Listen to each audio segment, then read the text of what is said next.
Mes chers jeunes compatriotes, ma descente à vous l'année dernière, dans les mêmes circonstances, peu de temps après notre difficile campagne, lors de la Coupe d'Afrique des Nations en Côte d'Ivoire, je vous assurais que nous allions renouer avec la victoire. Notre brillante qualification pour la prochaine Coupe d'Afrique des Nations qui se déroulera au Maroc illustre bien ce que notre jeunesse, qui ne manque pas de talent et de courage, est capable d'accomplir avec de la discipline et des efforts acharnés. Je voudrais, en votre nom à tous, adresser mes sincères félicitations à nos valeureux lions indomptables ainsi qu'à leurs encadreurs. Je leur demande d'aller de l'avant, de continuer à apporter joie et fierté au peuple camerounais et à servir d'exemple à notre jeunesse. Le gouvernement, sous mon autorité, ne ménagera aucun effort pour leur apporter tout le soutien nécessaire.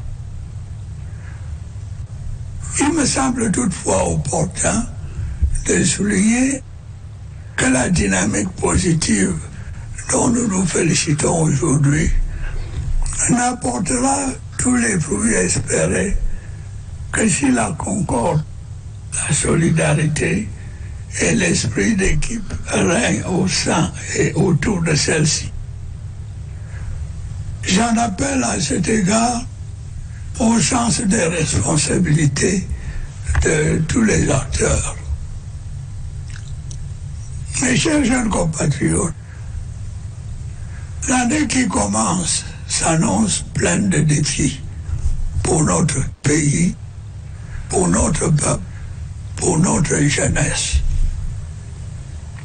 Lors de mon récent message à la nation, j'ai eu l'occasion de passer en revue les contraintes que nous avons affrontées dans notre marche vers le progrès. Celles-ci procèdent pour certaines de l'environnement international et pour d'autres de la situation interne de notre pays. Et je n'y reviendrai pas. Je vous ai également fait part à la même occasion des efforts méritoires consentis par les pouvoirs publics pour faire face à ces contraintes et œuvrer activement en vue d'une amélioration continue des conditions de vie de nos concitoyens, assises sur un développement vigoureux de notre économie et sur le nécessaire maintien de la paix et de la sécurité. Si l'écrasante majorité a apprécié la sincérité de mon propos, certains esprits chagrins ont cru devoir se focaliser sur le fait que telle ou telle chose n'ait pas été ou pas encore pu être faite, faisant fi des contraintes réelles et vérifiables que j'ai évoquées. Mes chers jeunes compatriotes, je voudrais vous dire ceci. Qu'importe les critiques, je vous tiendrai toujours le langage de la vérité. Et la vérité, c'est que malgré les contraintes nombreuses et complexes qui entravent nos efforts de développement, nous avons ensemble énormément accompli. De formidables progrès ont en effet été enregistrés ces dernières années grâce à notre action commune et au soutien sans faille que vous m'avez apporté. Mes chers jeunes compatriotes, je sais que comme tous les autres jeunes du monde, vous êtes attachés à votre éducation et à votre formation. Vous êtes avec raison, particulièrement soucieux de votre insertion dans le marché de l'emploi. Parlons un instant de votre formation. Il est incontestable que chaque année qui passe, l'offre dans ce domaine s'améliore quantitativement et qualitativement. La carte scolaire et universitaire n'a cessé de s'étoffer et de se diversifier avec la création de nouveaux établissements dans l'enseignement primaire, secondaire et supérieur. De nouvelles filières spécialisées sont régulièrement ouvertes dans les lycées et institutions universitaires. La professionnalisation des curricula de formation se poursuit dans tous les ordres d'enseignement afin de donner aux jeunes diplômés les compétences techniques susceptibles de faciliter leur accès au marché du travail. De même, l'opérationnalisation des centres de formation permet aux jeunes non diplômés d'apprendre un métier et de trouver leur place dans la société. Je me réjouis à cet égard de l'ouverture de centres de formation au métier de Nangaiboko et de Lembe-Yesu. D'autres centres sont en cours de construction dans plusieurs localités du pays.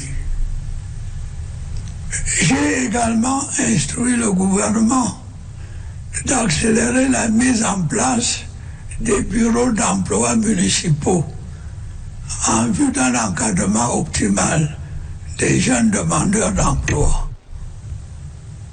Parallèlement, le nombre d'apprenants dans les centres de formation professionnelle d'excellence a connu une augmentation substantielle suite à la réduction des frais de scolarité dans ces établissements. Mes chers jeunes compatriotes, le chômage des jeunes est un phénomène qui n'épargne aucun pays. Des efforts méritoires sont consentis pour le résorber. J'ai à cet égard prescrit au gouvernement de mettre en place un cadre réglementaire régissant l'aide à l'embauche des primo-demandeurs d'emploi. Ces dispositifs visent à mieux accompagner les jeunes n'ayant jamais eu d'activité professionnelle dans la recherche de leur premier emploi. C'est dans cette perspective que s'inscrit également l'élaboration du répertoire national des emplois, métiers et professions. Il permettra de consolider, d'analyser et de diffuser les informations sur les opportunités d'emploi disponibles dans notre pays. Le gouvernement continuera par ailleurs de s'assurer que l'offre de formation est la plus adaptée aux besoins réels du marché du travail, afin d'éviter que de nombreux diplômés se retrouvent sans emploi. Plusieurs bourses ont ainsi été octroyées à des centaines de jeunes Camerounais au cours de l'année 2024. J'ai en outre prescrit au gouvernement d'impliquer le plus grand nombre de jeunes dans la préservation de l'environnement et la lutte contre le changement climatique. C'est le sens du programme de promotion des emplois verts en cours d'exécution. Il permettra à terme de créer plus de 10 000 emplois à travers des activités génératrices de revenus dans des domaines tels que l'assainissement, le recyclage des déchets ou l'agriculture biologique. Dans les semaines qui vont suivre, l'opération de contractualisation des personnels de santé que j'ai annoncée en fin d'année dernière sera lancée. Elle permettra de sortir de la précarité des milliers de jeunes diplômés du secteur de la santé et d'améliorer leurs conditions de vie. Comme vous pouvez le constater, l'État s'emploie à développer des stratégies et des outils pour résorber le chômage des jeunes. Plusieurs administrations sont mobilisées à cet effet et d'importants moyens financiers sont chaque année consacrés à l'atteinte de cet objectif. Croyez-moi, il ne peut y avoir de répit dans le combat que je mène depuis des années contre le chômage, en particulier celui des jeunes. Mes chers jeunes compatriotes, je voudrais vous assurer que les recrutements dans la fonction publique vont se poursuivre. Mais comme moi, vous savez que quelle que soit la volonté du gouvernement et les ressources financières dont notre pays peut disposer, elles ne seront jamais suffisantes pour offrir à tous les jeunes un emploi dans la fonction publique ou dans le secteur privé. Je peux à cet égard comprendre la frustration de plusieurs d'entre vous. Je regrette hélas qu'elle pousse un certain nombre à prendre les chemins de travers et à s'éloigner des valeurs morales. D'autres, en désespoir de cause, choisissent les voies obscures et incertaines de l'immigration clandestine, dont l'issue, nous le savons tous, est plus souvent fatale.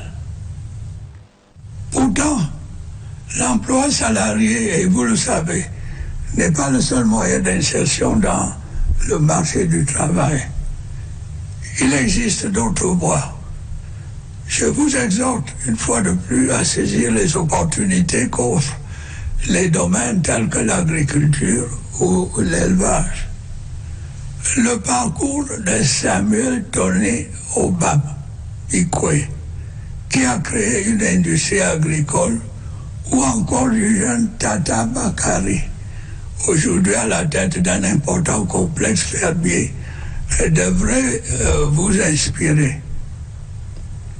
Je voudrais vous rappeler que vous êtes sans doute la génération la plus imprégnée de technologie.